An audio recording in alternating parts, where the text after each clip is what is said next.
Olá pessoal, nós vamos começar com o nosso curso de projetos de sistemas de drenagem e esgotos. Neste nosso primeiro slide, nós vamos ter aqui generalidades para podermos começar a reter conhecimentos necessários antes de começarmos então a conceber projetos daquilo que nós vamos estudar aqui. Eu sou Rosário Dilo, formado em Engenharia Geográfica pela Universidade Agostinho Neto. Também tenho a pós-graduação em Ciências de Dados pela Universidade Agostinho Neto e a Universidade de Aveiro. Tem outros cursos já feitos, como o curso de Transporte e Abastecimento de Águas pela Unesco IHE, Institute for Water Education. Tenho também algumas formações relacionadas a sensoramento remoto feitos pela NASA, que é o Departamento de Sensoramento Remoto da NASA, digamos. Lógico, outros cursos também que fui fazendo ao longo deste meu percurso. Eu sou projetista há alguns anos, atualmente diretor-geral e formador da Topogis, autor do livro Projetos para Obras Públicas com o AutoCAD Civil 3D. Por exemplo, nós aqui vamos trazer um outro modelo, uma outra forma que as pessoas podem utilizar, para aprender então a conceber projetos diversos. Além do livro Projetos para Obras Públicas com AutoCAD Civil 3D, também sou autor e redator do Atlas Covid-19 em Angola, redator do turístico de Luanda, e tenho também outros projetos que já passaram em minhas mãos e alguns em carteira que futuramente serão apresentados. Nós temos aí o e-mail da Topogis, que é academia@topogis-ao.com, porque para além dos cursos que nós temos e são feitos dentro da plataforma, também damos formação on-job, vamos assim dizer. Caso haja necessidade, temos aí então o nosso correio eletrônico. E as informações sobre as nossas formações presenciais e online também podem encontrar no site da Academia Topogis, que é academia.topogis-ao.com. O que é que nós teremos então ao longo dessa nossa apresentação? Vamos falar dos sistemas urbanos, vamos ver aqui alguns conceitos fundamentais de hidrologia urbana, lógico. Vamos falar de redes de drenagem. Quais são essas componentes então para nós termos uma rede de drenagem? Nesse caso vamos tratar das sarjetas, bocas de lobo, poços de visita, adutora, canal ou galeria. O termo galeria é muito utilizado no Brasil.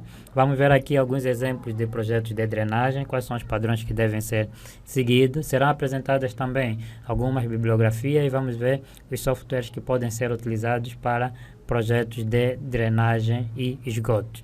Ao longo do nosso curso, o software eleito é o AutoCAD Civil 3D. E lá no final vamos ver então alguns modelos de gestão em ambiente de sistemas de informação geográfica. Qual é o objetivo da nossa formação? A ideia é podermos capacitar o formando a desenvolver desde a base de sistemas de drenagem e esgotos, quer rural como urbanas. Então, utilizando o AutoCAD Civil 3D, a ideia é nós aprender a dimensionar e conceber projetos de drenagem e esgotos. Agora, por que é necessário então concebermos uma rede de drenagem eficiente? Porque geralmente, um eficiente sistema de drenagem e esgotos ajuda a resolver problemas como enchentes. Sistemas que não são eficientes não conseguem então suportar o volume de água e pode causar enchentes. Acontece também deslizamentos, erosões e até doenças causadas pela reprodução de transmissores. Por exemplo, nós vamos ver, além dessa questão da rede não ser eficiente, mas um sistema de drenagem não devidamente tratado, sem educação ambiental com a população, conforme nós temos visto aqui em Angola, pode fazer com que as pessoas façam a deposição de resíduos dentro do próprio canal de drenagem e assim então começar a causar ou trazer os transmissores de doenças como ratos, baratas e mosquitos. O que é que nós temos aqui? Nós temos aqui uma ilustração que vem do livro de David Mockley, O livro tem como título Underground, ou melhor, Sistemas Enterrados, que foi escrito em 1976, e nas imagens nós conseguimos então observar o que é que nós geralmente temos abaixo dos nossos pés. São vários sistemas, deixa-me só aqui e buscar as ferramentas de desenho para ver se conseguimos ilustrar. Temos aqui, por exemplo, sistemas ou redes. Temos, por exemplo, no abaixo dos pés, as redes enterradas, ou sistemas enterrados. Nós temos vários. Aqui a questão das redes de água, né? Redes pressurizadas, que também podem ser transporte e abastecimento de água, por exemplo, drenagem, esgotos. Então são redes que nós inclusive podemos observar aqui nesta mesma figura. Mesmo os sistemas enterrados elétricos, sabem que nós temos os postos e muitas vezes os cabos são então enterrados para poder estar interconectados, ok? Então esta ilustração que nós vemos aqui, redes de telefone, e sabem que também redes de internet, também existem muitos sistemas enterrados, sistemas de drenagem, nós conseguimos então observar. São apenas alguns que nós conseguimos observar. E cá para cima nós temos um hidrante que geralmente é utilizado para o combate aos incêndios, ok? Então, este é um bom exemplo para nós podermos, então, entender o que é que está no subsolo, conforme diz o título do livro, Underground. É assim, para nós concebermos projetos de drenagem de esgotos, é sim necessário nós conhecermos o ciclo hidrográfico, porque com essa percepção nós conseguimos exatamente ter uma maior capacidade de analisar aquilo que nós vamos projetar, porque nós estamos a tratar de águas, tratando de água, é necessário conhecer o ciclo hidrológico. Nós temos aqui uma definição vindo do Wikipedia, que diz que o ciclo da água, conhecido cientificamente como ciclo hidrológico, refere-se à troca contínua de água na hidrosfera, entre a atmosfera, a água do solo, águas superficiais ou subterrâneas. Quer dizer que geralmente é uma mudança ou um ciclo que acontece com uma frequência. A ciência que estuda o ciclo hidrológico é a hidrologia. Nós temos aqui uma imagem que nos representa bem aquilo que é o ciclo hidrológico. Eu vou procurar pegar novamente a nossa caneta para podermos então ilustrar aqui o nosso ciclo hidrológico. Nós temos aqui a nossa hidrografia, temos aqui o mar, temos aqui rios, temos aqui lagoas. E nós temos aqui o Sol, e o aquecimento do Sol faz com que as águas, quer dos oceanos, quer a água dos rios, quer a água das lagoas, tenha então este fenômeno aqui que nós chamamos de evaporação. E esta evaporação, e temos também um outro fenômeno que é a transpiração, que é uma transpiração vinda, por exemplo, da parte vegetativa, ok? Que também vão para as nuvens, e essas nuvens depois ficam então condensadas. E isso vai influenciar com que elas, estando condensadas e pesadas, acontece então aquilo que nós chamamos de precipitação, que é então as chuvas, neve ou granizo que vão caindo então sobre a superfície da terra. Então essa precipitação para os solos que são então permeáveis, que não tem, por exemplo, cimento, aquelas que são permeáveis, em muitos casos então acontece aquilo que nós chamamos de infiltração. Quer dizer que as águas que vão então cair por causa deste fenômeno da precipitação vão infiltrar também sobre o solo, e vai acontecendo então este movimento, que por vezes também, mesmo no solo, temos o escoamento subterrâneo, que também pode passar novamente para os oceanos. Então, este ciclo hidrológico é, conforme já disse, conforme o nome também diz, ele é um ciclo, é um fenômeno, diversos fenômenos que vão acontecendo então sobre natureza. Então são fenômenos naturais que vão acontecendo. Por que nós precisamos exatamente conhecer esse ciclo hidrológico? Porque nós vamos conceber projetos de drenagem e precisamos então ter informações sobre precipitação, a evaporação, saber a quantidade ou a precipitação numa determinada região para podermos então projetar um sistema de drenagem que seja funcional. mal. E é importante também dizer aqui, para além desta infiltração que nós vimos aqui, também acontece aqueles casos em que nós temos o escoamento superficial, que é dada na superfície da Terra. Então, fica aqui algumas dicas referente ao ciclo hidrológico. Avançando, nós vamos trazer agora aqui alguns conceitos de bacia hidrográfica, porque para quem vai conceber projetos de drenagem, quem vai conceber projetos de esgoto, ele necessariamente deve ter conhecimento sobre a bacia hidrográfica da zona em que ele vai conceber o próprio projeto, porque muitas vezes vamos supor que nós vamos conceber um projeto de drenagem numa determinada zona, ou vamos projetar uma box culvert numa determinada zona. Nós devemos então saber quais são as bacias que vão contribuir sobre aquele local em que nós vamos então projetar a nossa drenagem. Geralmente, conforme nós vemos aqui nesta nossa primeira figura, há uma bacia hidrográfica. Ele tem aqui o rio principal, vamos ver aqui, este é o rio principal. Nós temos aqui o rio principal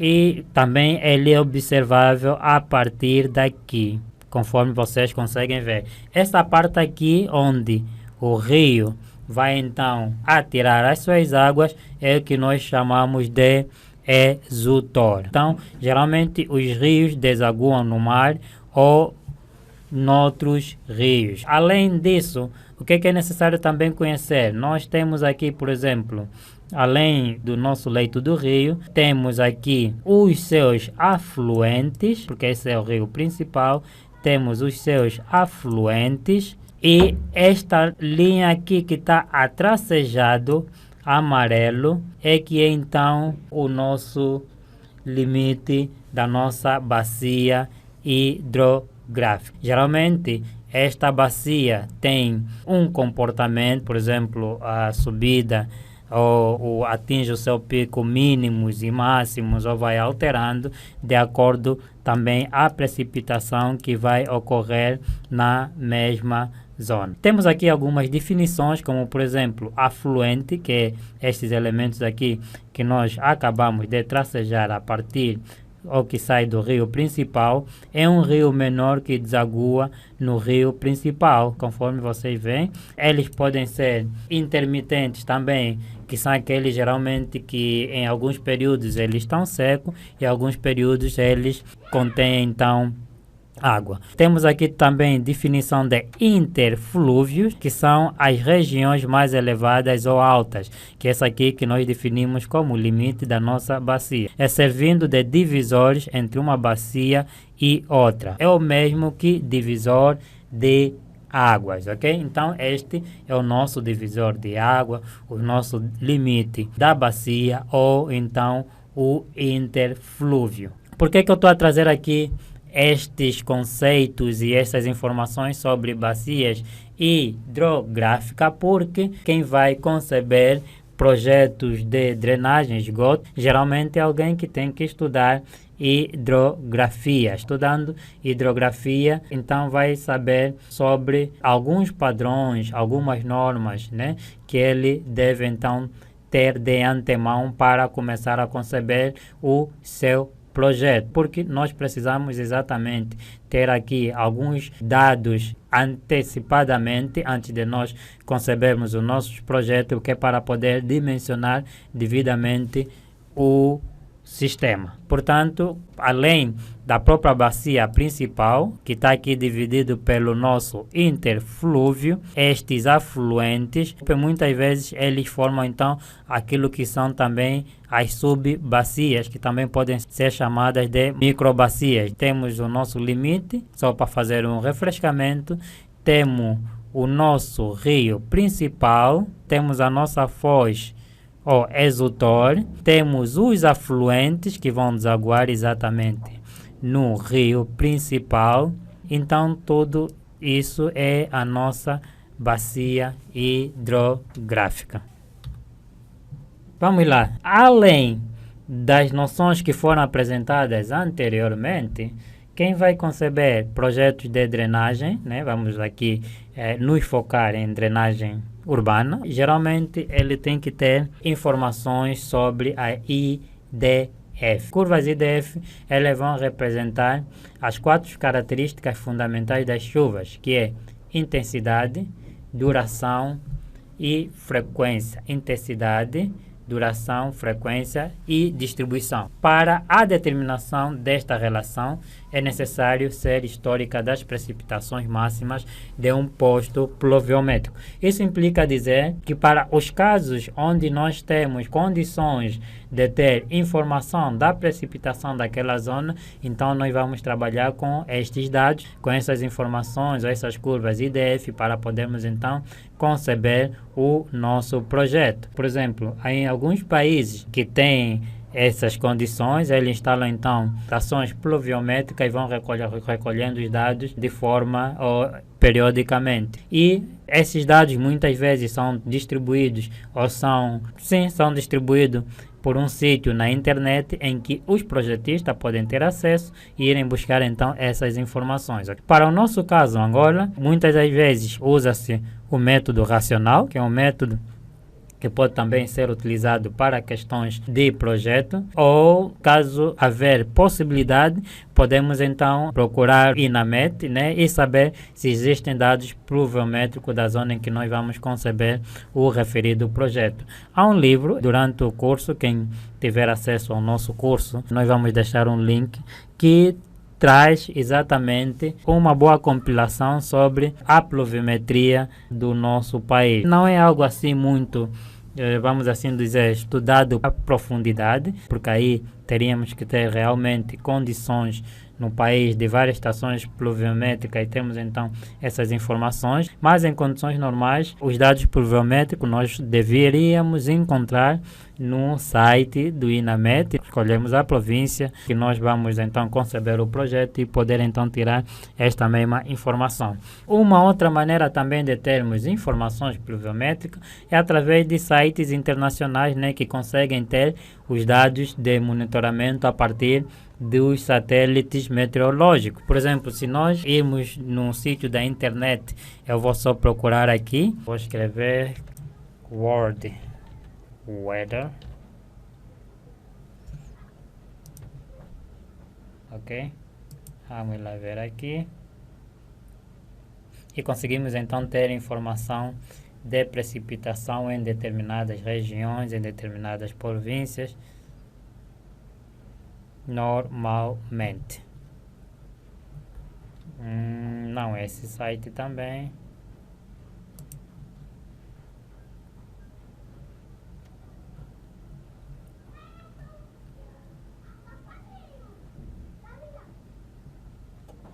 Vamos lá ver no AccuWeather.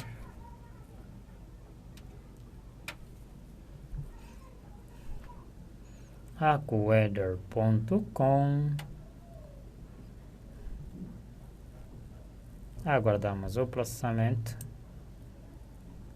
Ok? E aí, por exemplo, vamos supor que vamos trabalhar numa determinada zona. Vamos ver, por exemplo, a precipitação durante um período de tempo, vamos dizer, por exemplo, 5 ou 10 anos, e achamos então uma média para podermos então trabalhar, né, e definir a vazão do nosso projeto, ok?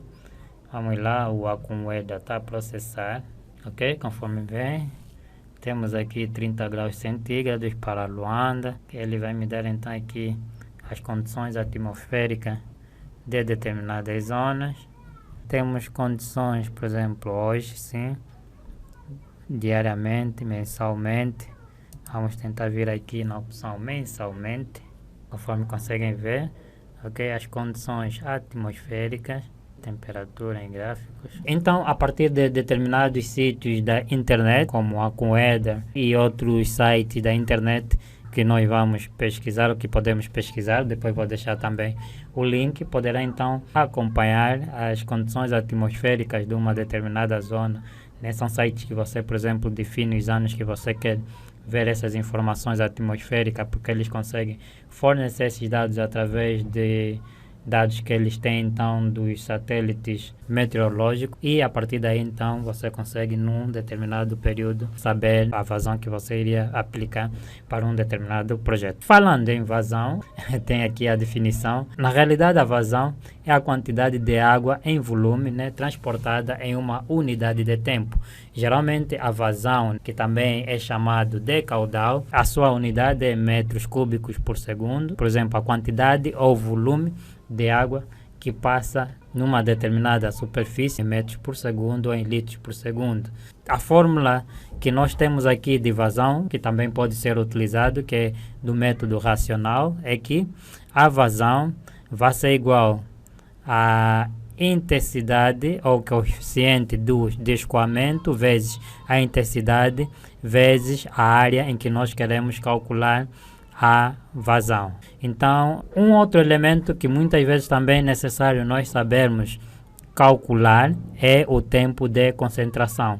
E nós temos aqui uma fórmula que diz que o tempo de concentração é igual a 57 vezes, entre parênteses, o comprimento do rio que nós queremos calcular, né, elevado a 3, sobre o desnível, isso tudo entre parênteses elevado a 0,385. O tempo de concentração, deixe-me só recuar aqui e vamos voltar aqui na nossa bacia hidrográfica, é o tempo suficiente que uma gota d'água, por definições miúdas, ele leva de sair daqui deste ponto mais alto até este ponto mais baixo.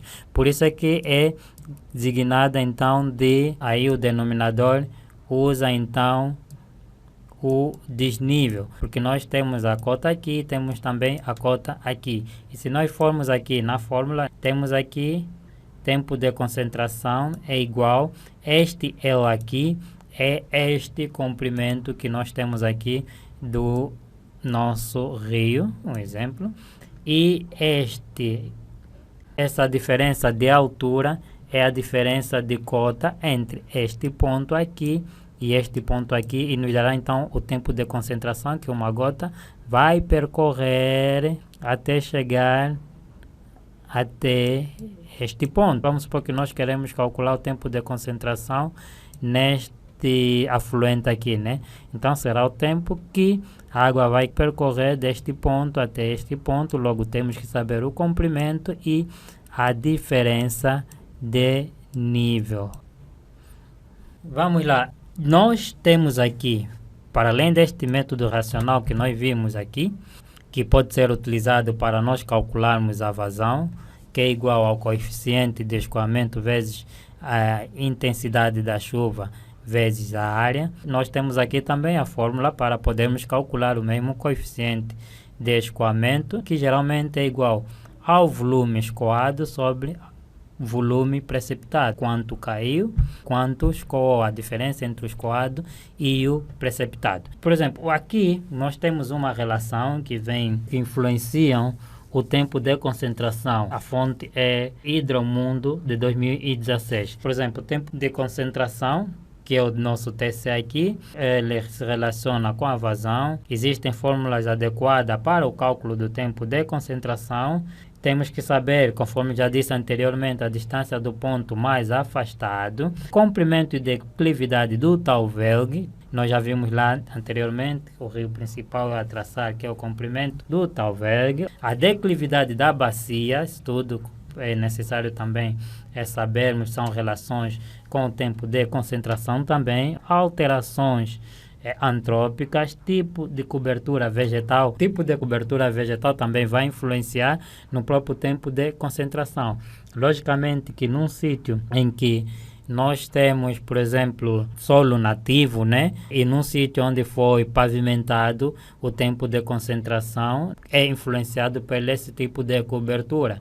Onde tem cimento, a água tem uma maior velocidade, em que, por exemplo, tem solo exposto. E nesses casos, inclusive, muita água é infiltrada no sítio onde é permeável. Também a forma da bacia vai afetar no tempo de concentração, né? Umidade do solo antes da chuva. Isso tudo são interferências ou fatores que influenciam o tempo de concentração. Nós falamos aqui anteriormente sobre alguns termos, como vazão, e vimos aqui a fórmula do método racional para podermos calcular a vazão, que é igual ao coeficiente de escoamento superficial vezes a intensidade da chuva vezes área. E nós temos aqui dois exercícios para serem resolvidos. O primeiro exercício diz calcular o caudal que passa por um tubo, ramal ou mangueira a uma velocidade de 20 metros por segundo com um raio de 0,1 metros. Os dados que nós temos aqui são velocidade igual a 20 metros por segundo e raio igual a 0,1 metro. Nós temos aqui uma fórmula para calcularmos o caudal, que é caudal igual a velocidade vezes a área da secção, né? Nós vamos, por exemplo, desenhar aqui vamos supor uma mangueira, e nós temos aqui a secção da mangueira, e essa mangueira tem uma área. Então, nós temos aqui que o nosso caudal vai ser igual a quê? Usando essa fórmula aí, vai ser igual à velocidade que nós já temos, e a área desta secção aqui circular, nós sabemos que é igual a π vezes o raio ao quadrado. Logo, a área vai ser igual a quê? Nós sabemos que π é 3,14 vezes o raio ao quadrado. No nosso caso, 0,1 ao quadrado. Vamos só buscar aqui a nossa calculadora para fazermos então este pequeno exercício. Podemos fazer direito, podemos ir buscar o π aqui, shift π vezes, abrindo parênteses, estou a multiplicar, né? 0,1 elevado, até em vez de meter assim elevado, posso meter já ao quadrado. Vou fechar, vai me dar igual a este valor aqui. Então, se a área da nossa secção é esta, vou multiplicar pela velocidade que é 20, né? Multiplicando isto tudo por 20 vai me dar igual a 0,62. No caso será o que? 0,62 ou 0,6 metros cúbicos por segundo. Quer dizer que a vazão, né, que circula nesta superfície aqui é de 0,6 metros cúbicos por segundo. É necessário saber fazer esses cálculos, porque se nós vamos projetar um sistema de drenagem, por exemplo, que tem as adutoras ou os tubos, então a água a circular nestes mesmos tubos. Embora que nós vamos utilizar software que geralmente ele consegue também nos facilitar ou agilizar aqui em alguns cálculos. Nós temos aqui um segundo exercício que nos pede para calcular o caudal de um fluido que passa em um tubo de velocidade de 20 metros por segundo. Velocidade 20 metros por segundo. Passado no tubo que possui o diâmetro de 0,3. Observem que na fórmula ele me diz que é igual a V vezes S, que é a secção. Essa secção aqui, que é a área da secção, vai ser igual, conforme diz, porque nós estamos a falar aqui de um tubo, né?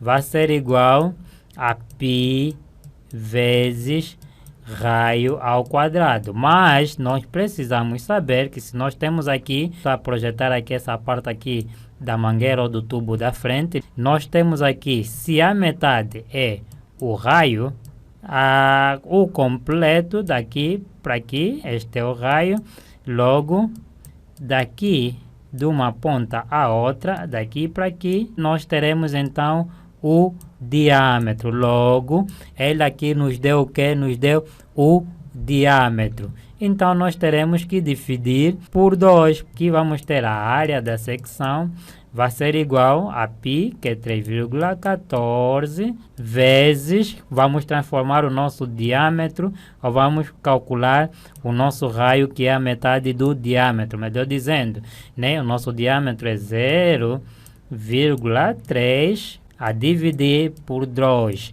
Logo, a nossa secção será igual a quê? Vamos pegar novamente na nossa calculadora, né? Podemos fazer novamente direito, eu vou apagar aqui e vamos calcular da seguinte maneira. Queremos calcular direito, então eu já disse que posso ir buscar diretamente o π, em vez de meter 3,14, se eu abrir parênteses, disse que estou a multiplicar 0,3 a dividir por 2, vou fechar parênteses e vai me dar igual a quê? Vai me dar igual a 0,47, que é a área da nossa secção, e vamos multiplicar isso por 20 vezes 20, que é o que? O 20 então é a velocidade. Deixe-me lá ver, desculpem, erramos aqui uma coisa, e elevado ao quadrado, ok? Vamos fazer novamente, ok? Vamos lá, vamos então calcular a área da secção. Recordar que aqui é elevado a 2 segundo a nossa fórmula. Vamos lá pegar a nossa calculadora. Vamos fazer direito. Vamos lá fazer direito. 0,3 a dividir por 2. Vou fechar. Vou elevar ao quadrado e vou fechar no geral. Vai me dar igual a este valor. Isso vamos multiplicar pela velocidade que está no nosso exercício, que é 20. Multiplicando isso tudo por 20 vai me dar igual a 1,41, que é a vazão no nosso tubo. Então, ficamos aqui com alguns cálculos de vazão que é necessário exatamente saber para se conceber os nossos projetos, de forma a sabermos então se os tubos que nós vamos utilizar vai suportar então a referida vazão, ok? Vamos terminar essa nossa primeira parte por aqui e continuaremos então na próxima aula.